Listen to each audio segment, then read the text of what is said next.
Godspeed to the city streets. We began to feel the fire. Bismillahirrahmanirrahim. Assalamualaikum warahmatullahi wabarakatuh. Jumpa lagi bersama kami di Hakulnet TV, tempat berbagi ilmu dan pengalaman. Sahabat Hakulnet TV, dimana saja kalian berada, bagaimana kabarnya?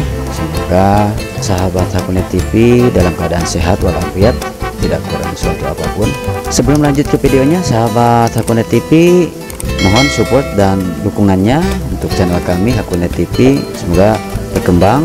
Dan untuk kesempatan pada pagi hari ini, sahabat Hakulnet TV, saya sedang berada di pekarangan rumah, yang mana ini adalah tempat atau kolam sirkulasi yang saya buat sendiri, yaitu memanfaatkan tempat sempit dijadikan lahan untuk kolam sirkulasi. Cara merawat kolam ikan koi di musim hujan ya akan menjadi salah satu waktu ya yang kurang disukai oleh para pecinta ikan koi.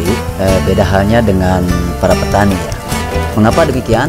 Di sini ada beberapa hal yang perlu saya sampaikan.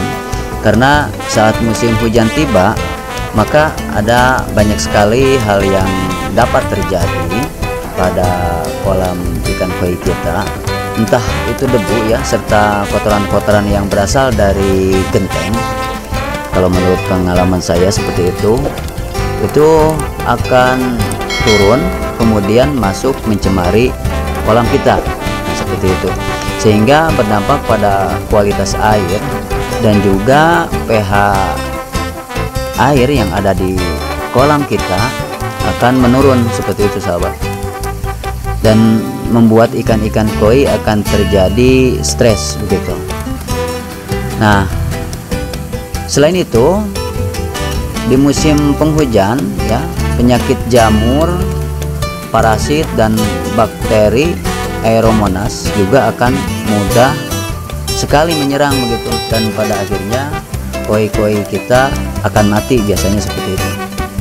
Nah, tapi ada beberapa hal yang perlu saya sampaikan di sini dan tidak perlu cemas, apalagi khawatir, sebab di sini saya akan bahas bagaimana caranya merawat kolam ikan kita saat musim hujan tiba. Jadi yang pertama, ya, menurut pengalaman saya pribadi, perhatikan sistem filterisasi ya, atau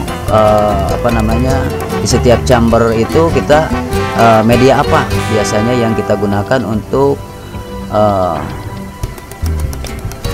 penyaringan air agar si air ini tersaring dengan baik begitu.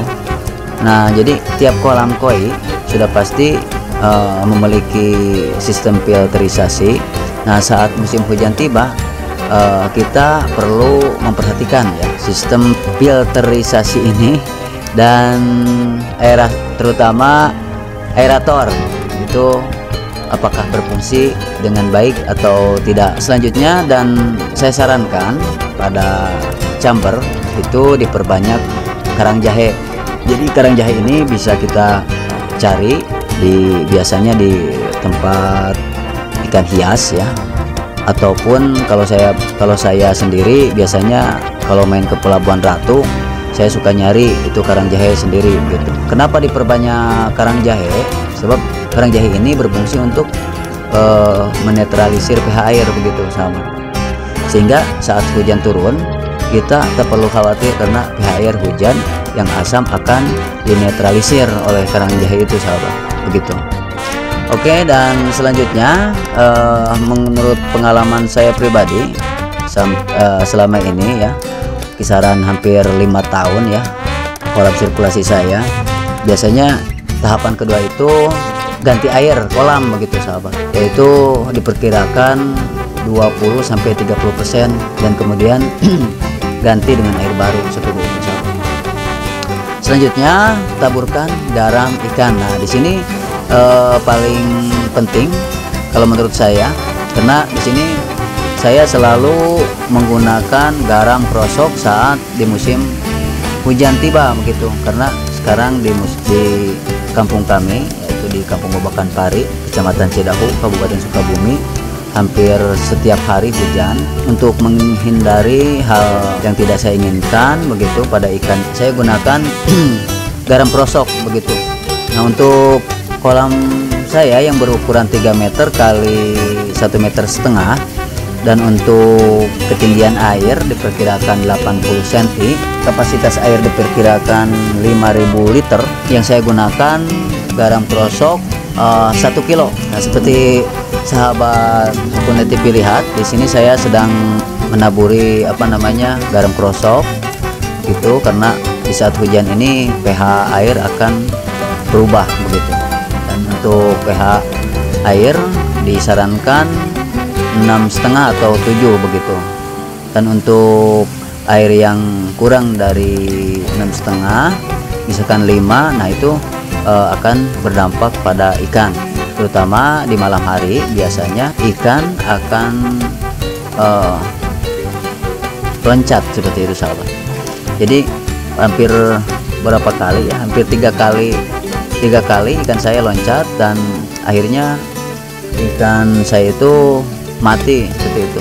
Sedangkan ya lumayanlah harganya kalau ikan koi kan, kalau langsung loncat seperti itu pastinya kalau nggak diambil kucing akhirnya akan mati juga seperti itu. Kecuali ya mungkin kalau di siang hari ketahuan begitu, bisa kita ambil dan kita masukkan lagi ke kolam.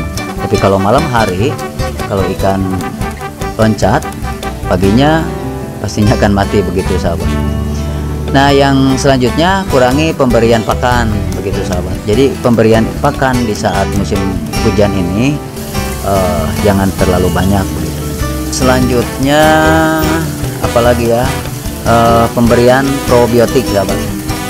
Probiotik itu adalah semacam bakteri baik ya, yang dapat menekan pertumbuhan patogen atau mengurangi kotoran sehingga air tidak bau, serta merawat air agar tetap sehat. Maka air kolam yang diberi probiotik akan jadi semakin jernih dan bersih.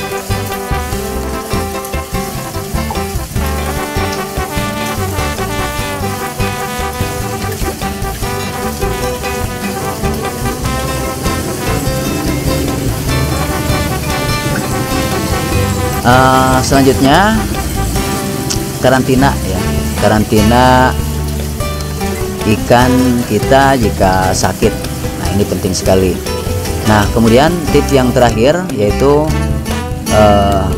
jika kita melihat ada ikan koi yang terdampak sakit, maka harus segera dipisahkan dan dikarantina, sebab kita takutkan ikan yang terkena jamur ataupun bakteri itu akan menular kepada ikan-ikan yang lain. Demikianlah sahabat Hakuna TV, tahapan-tahapan apa saja yang perlu diperhatikan dalam memelihara ikan koi saat di musim hujan. Mungkin tips ini bisa bermanfaat untuk kalian yang mempunyai ikan yang ada di pelataran rumah kita ya. Nah, itu mungkin hanya itu ya yang dapat saya sampaikan pada kesempatan pagi hari ini. Semoga bermanfaat.